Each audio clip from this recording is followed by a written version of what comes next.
Hello there, and welcome to ZeroXP. We are a podcast and YouTube looking to celebrate fandom one game or one game series at a time. I'm Patrick, and I'm here with my co-host, who was the only child to ever be abducted by Hobbs and returned back to his family because they didn't want him, John. Hi. On today's episode, we're going to speculate where the new Fable will fall in the timeline, if at all. So before we get too into the rumors, I think it's important we're going to discuss just a little bit about what we saw and noticed in the trailer, as it gives you, there are some things that seem familiar, but there's a lot of things all over the place that makes it hard to determine a timeline. Oh, for sure, yeah. I mean, I don't think there was a whole lot there, really, to go off of. It wasn't in-game engine, so, even that, if they could wake up next week and decide that everything you saw in the trailer was just washed away, yeah, if they wanted to. It could have just been condensed down so you could see more, too. Yeah, that, too. It's heavily implied that, obviously, we're looking at Bowerstone, or, I'd be really shocked if that's not Castle Fairfax. Yeah. Just because the tower with the bridge going to it is so just strong of a feature of that city. A lot of people are convinced that it's not at all because it looks different, but that could be a few different things. Some we'll talk about later, but it could just be a difference in the way that Playground designs it. Absolutely. Could just come down to interpretation. Yep, yeah.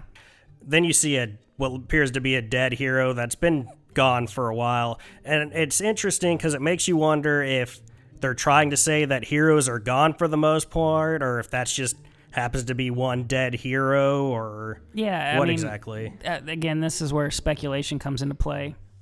I think the guild seal was definitely deliberate. It kind of makes me think that it is some sort of continuation, like a soft reboot, but it's not directly on top of the other games. Yeah.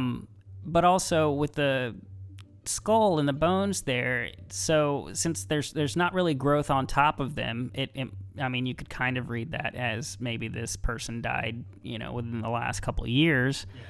It's hard to say. It's a magical world. It could not mean anything at all. That's the thing. That's the hard part with a trailer like this. Especially when you're dissecting it so much. Exactly. But I do think that they were really... I think the main point they were trying to say is, look, you're going to get a lot of the Fable that you're used to, but also be prepared for a little bit of new, too. Yeah. I think it's interesting to note that the narrator did say heroes and villains. Maybe I'm reading too much into that, but it makes it sound like there's heroes, not just one, and villains. Well, didn't he say that it was filled with tales of those heroes? So that would imply in the past. Yeah. So, it's hard to say. It's hard to know. Yeah, it's hard to know what they were wanting us to get from that. Yeah, exactly. And I know the things that I want, but that's not necessarily the things that we're going to get. So we'll just have to see. There are actually two spots, one to the left and another one to the right, that people have speculated might be the Heroes Guild. The two larger buildings? Yeah, it's a little bit harder to tell. I tend to be maybe on the right, even though it's uphill where the Heroes Guild was normally downhill. I don't think either of those are the Heroes Guild that we knew. Yeah. They may be a rebuilt one, but I don't think it's the one that we knew. We'll get into that later. Yeah. And another part that is a bit confusing on the trailer is it seems like it definitely takes place based on seeing Fairfax Castle. If it is connected to the previous ones, this could all be wiped away by a reboot. But we see a world that I feel like is more magical than Fable 1, but also obviously takes place after, if it does take place in the timeline. I don't know if I'd say that it's more magical, but maybe just more... It could also be engine things. A different way. Yeah, exactly. But it seems like there's more mushrooms and more... you see fairies and different things. Yeah, and that could just be a different artistic interpretation of it. Do we want to go ahead and just get into it? Do you want to talk about where you think it falls?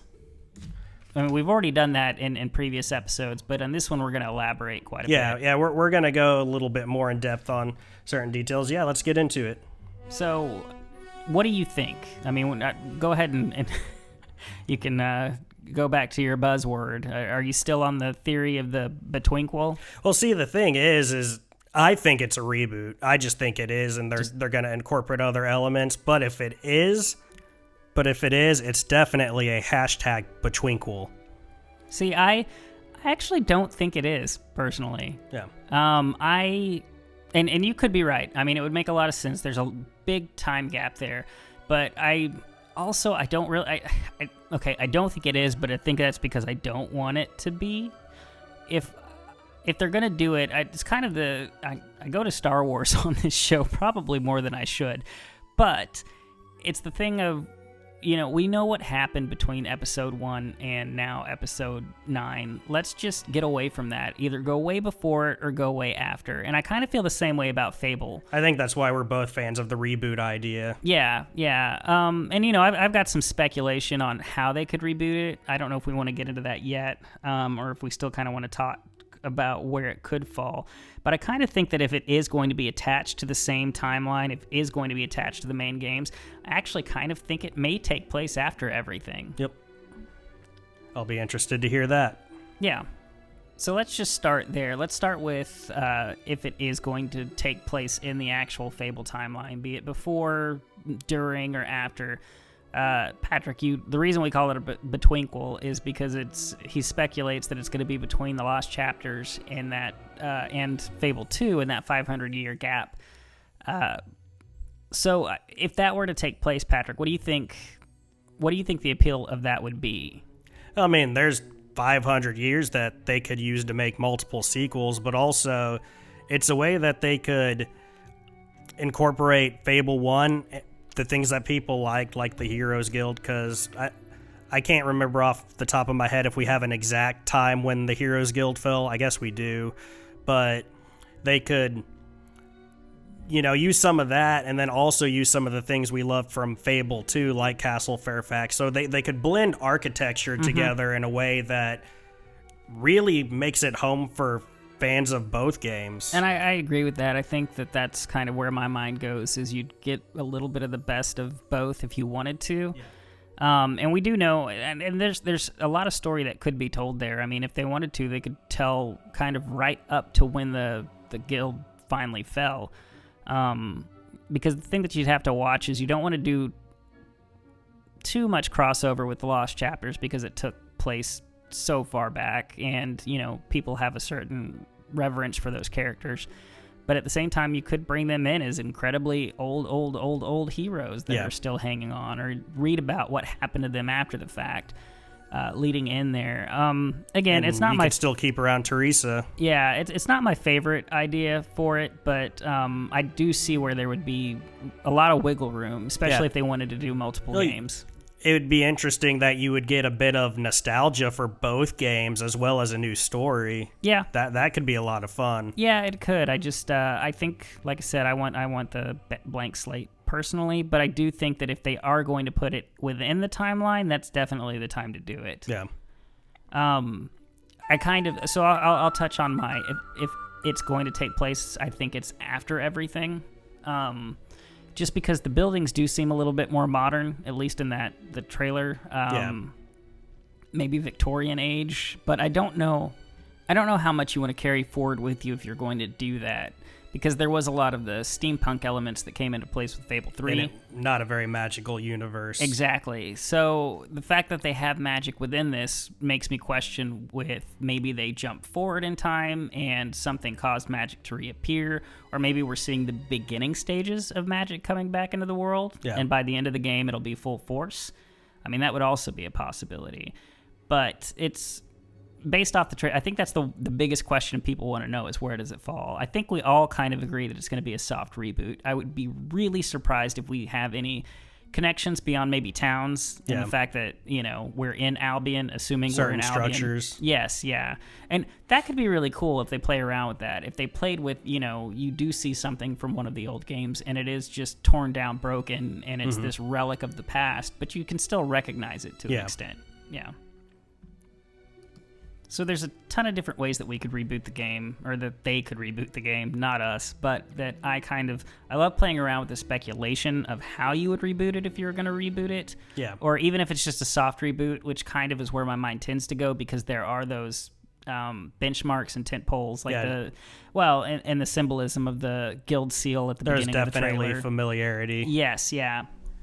And so, I mean, I think if I were going to do it personally, I would rather them just flat out do a reboot of the world. Like, we don't know anything about it going into it. Like, there's no history that they have to carry, that it's like, yes, you're going to see elements that you're familiar with and things that you definitely know and feel like are Fable, but at the same time, there's nothing to tie them either frontwards or backwards in the storyline. I agree with that, because I think it's a good way for Playground to maybe borrow some things, but still make it their own without alienating the history of Fable, where they can just go, okay, we're not gonna, because there was that comment rumor where they just destroy the previous world. Yes. Which, I mean, you can easily find, you may have already heard, but I don't like that idea, because to me it just destroys the past. Where I think with a fresh reboot, you could say this was Lionhead's story. It's canon to itself. Yeah. It works. We love it or whatever. But this is our story. Yeah, exactly. Kind of give them their own, just, carte blanche to do what they want. Yep. I think that that's probably the best way to do it. Safest for sure. Yeah. But I like to play around with the fiction of Fable, because I do love those characters, and I do love the story, and I do love the world that they built. And one of the things that crossed my mind is, if you're familiar with the Legend of Zelda timeline and how wonky and jacked up it is, a good way to launch that off, if we are looking at Bowerstone and it does look different, but you want to tell a different story, would be to, if you look at Fable: The Lost Chapters, and there's the decision that you have to make whether you either kill Teresa or, decide to let her live, and you kill Jack and you push him back into the void or whatever. I think that would be the perfect point to split a timeline off, maybe. Yeah. So it's like, in the version that we got, let's say Lionhead's, I think it was loosely, I guess, interpreted that the canon was that the hero did the right thing and he let Teresa live, because obviously she's still there. Around. Exactly. Yeah. So, this could be the world that spun off because he didn't. Yeah. And I think that could actually be kind of neat, because then we could see what the world was like without Teresa, kind of pulling the strings as we go along.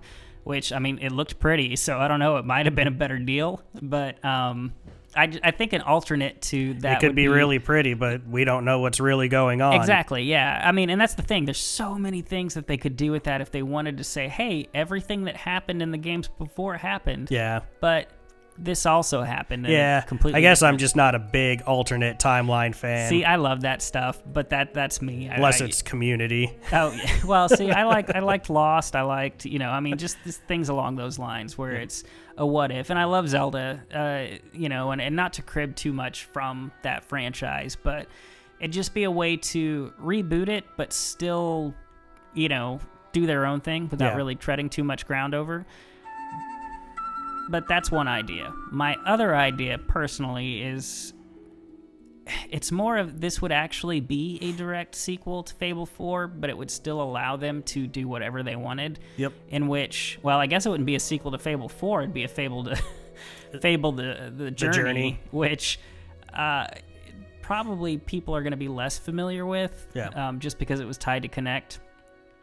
That game, if they were to release a VR headset, it would be neat to see if they could retool that game as a VR that game. game. Really seemed like it was made to be VR. Yeah. Plus, the tech works so much better now. It was a pretty game. It's being tied to Kinect was very hard. Yeah, it made it very difficult. It seems like if you're not punching and kicking with the original Kinect, it doesn't understand much more. Yeah, you had to have the right light and the right room and all that kind of stuff. But all of that aside, at the end of that, the second spire that was built, kind of under Teresa's manipulation and things of that nature, we know that it was destroyed. I think if they wanted to, it would make a lot of sense that they could say, okay, cool, all that stuff happened, but when the spire was destroyed, obviously we don't know what happened after that. Yeah. Because the next game was going to be Fable Legends, which was a prequel to everything. Mm-hmm. So if they wanted to say that it basically destroyed the land, destroyed everybody, and, blasted magic back into the world, and these are the pieces that were picked up after the fact, they could do that and still not have to really tie into any of the story stuff, I think it would just be kind of neat if it was implied.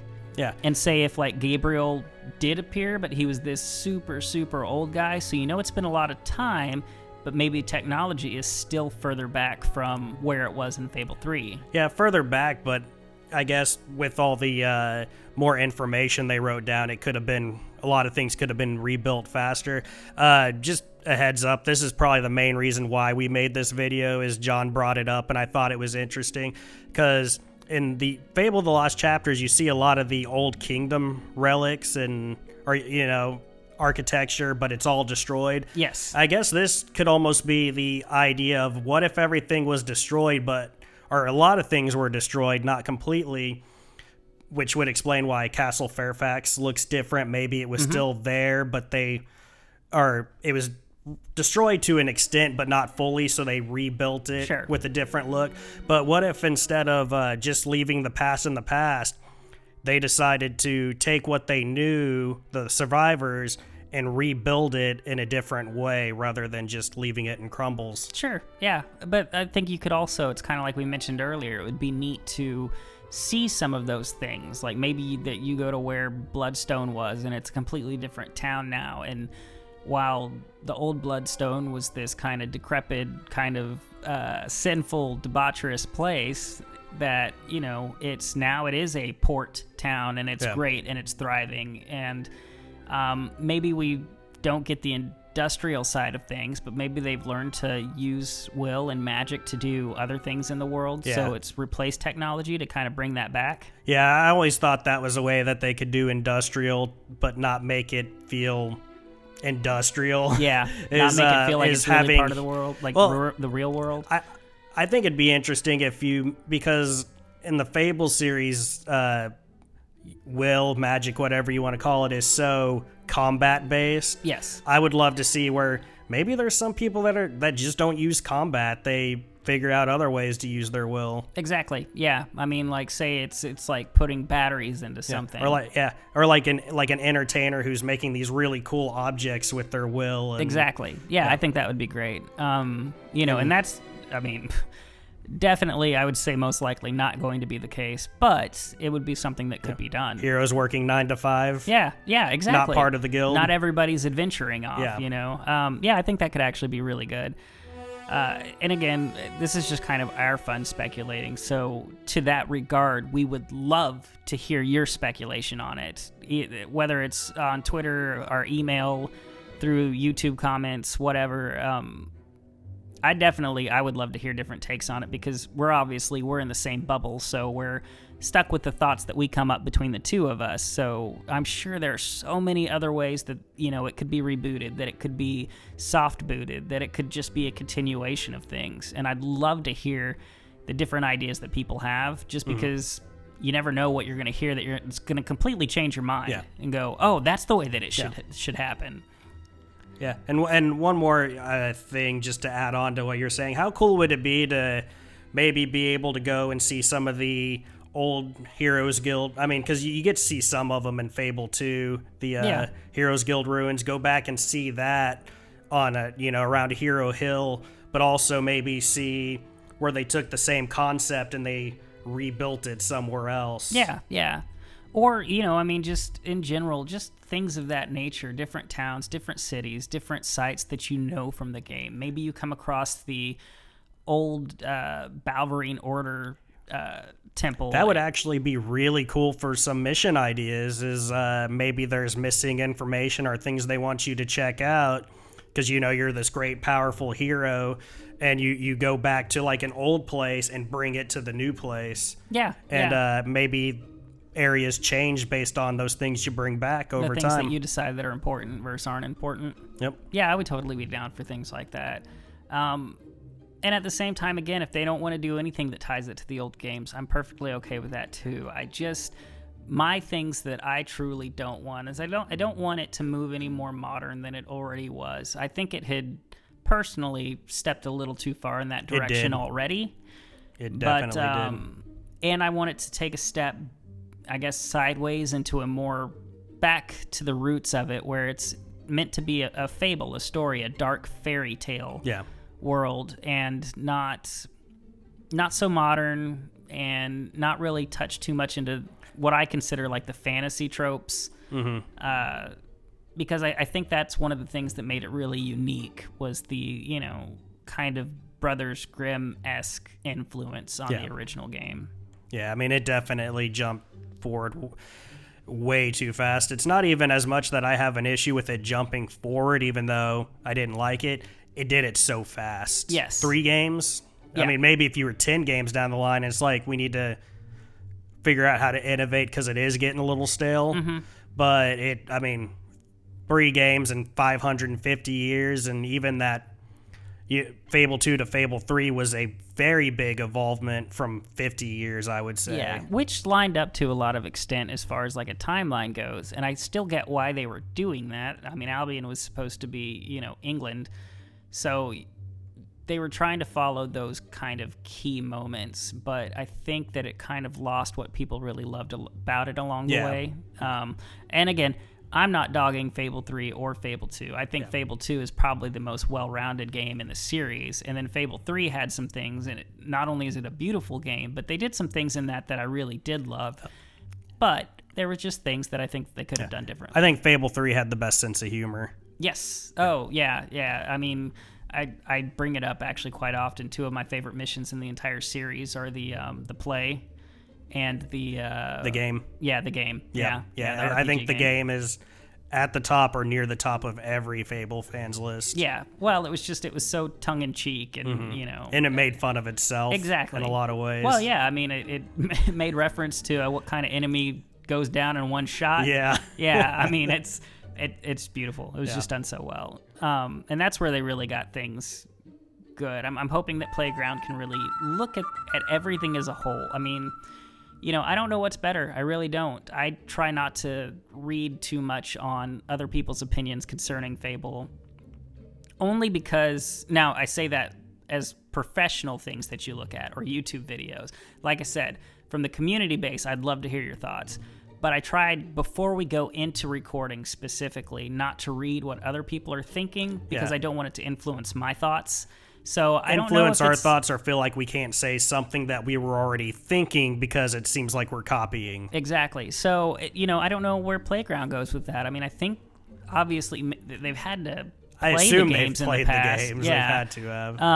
But, I don't know how much they feel the need to do it because they don't want to be influenced away from ideas that they might have. I mean, if it's not a reboot, though, they have to be influenced. Exactly. So that's what I'm saying. Like, that's where it could go either way. It just kind of depends. I mean, as long as they keep the key factors, that make it really just Fable feel like Fable. Yeah.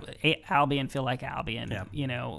Just as long as they can keep those traditional things, they can innovate on whatever they want. Yeah, because, I mean, let's be honest, Lionhead innovated their series all the time. Yeah, and some things worked and some things didn't. Some things, not a big fan of, but in some ways you loved them for trying different things. Oh, yeah. I mean, that's the thing, is at least they were constantly pushing the game into different directions. Yeah. I mean, even Fable 1, even though it was the first one in their series, was very different and inspired a lot of games you see now. Yeah, as really, far as I'm their surprised ideas. Other games haven't cribbed much from it, just because the series had been dormant for so long. Yeah, I just, the morality in that game was so different from games that have practiced morality as far as the effect on the character. Yeah, I really don't know why other games haven't taken that and run with it. I think it'd be interesting if Playground, because they were working on a concept before. Or they got the Fable IP, because originally they said it was going to be a multi-platform game. I do think it'd be interesting. I mean, you never know if they were going to make a Fable-like game because Microsoft wasn't. That's just obviously complete speculation, but it makes you wonder. That would have been funny. Wonder. Yeah. I mean, British studio. We'll see. Yep. That would be ideal, honestly, is if they were like, well, we don't have Fable, but we want to make something similar. I feel like they'd still have to get permission just because they weren't purchased by Microsoft at the time, but they work so closely with them. Yeah. We'd like to give a special thanks to those who helped contribute to the show. ZeroXP logo was designed by Jameson Johns. You can find him at behance.net/Jameson Johns. Music by Odd Reference. You can find him at facebook.com/odd.reference. Be sure to like, subscribe, rate, or review on your podcast service of choice. If you're on the YouTube, please like and subscribe. If you have any comments, questions, or constructive criticism, you can contact us at ZeroXP Podcast on Twitter or email us at zeroxppodcast@gmail.com. If you're on YouTube, be sure to leave a comment. We respond to all of them. And a quick thank you to the people who have inspired us to do this show. Thank you, Dean. Thank you, Damien. Thank you, Mike. Thank you, Charlie. Thank you, Ted. And until next time, stay safe out there. Bye-bye. Bye-bye-bye. More Fable info, please. Bye-bye.